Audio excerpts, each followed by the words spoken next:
كان المغرب يعيش في فترة السبعينيات تحت وطأة الاستعمار، حيث كانت الأقاليم الصحراوية محتلة من قبل إسبانيا. وقد قرر الملك الحسن الثاني إجراء عملية سلمية لاستعادة هذه الأقاليم، فأطلق المسيرة الخضراء في 6 من نوفمبر لسنة 1975، وهي مسيرة سلمية شارك فيها 350 ألف مغربي ومغربية. الهتافات والشعارات كانت تملأ الأجواء بينما تقدم المشاركون في المسيرة بخطوات واثقة نحو الصحراء المغربية.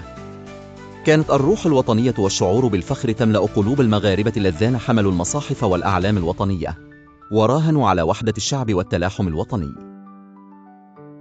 كانت المسيرة الخضراء حدثاً تاريخياً غير مسبوق، حيث تميزت بالإصرار على السلم ونبذ العنف رغم المحاولات الإسبانية لإجهاض هذا التحرك السلمي.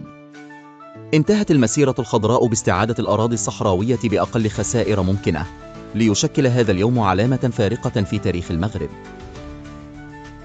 منذ ذلك الحين، يحتفل المغاربة سنوياً بذكر المسيرة الخضراء، وتبدأ الاحتفالات بالحفلات الموسيقية والعروض الثقافية التي تجسد الروح الوطنية، يليها خطابات رسمية تشير إلى أهمية الاستقلال والوحدة الوطنية.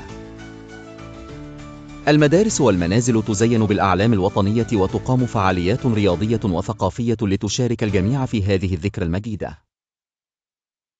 يمثل اليوم رمزاً للكرامة والحرية، ويعتبر ذكرى المسيرة الخضراء فرصة للتعبير عن حب الوطن ودعوة إلى التلاحم والتضامن بين المغاربة.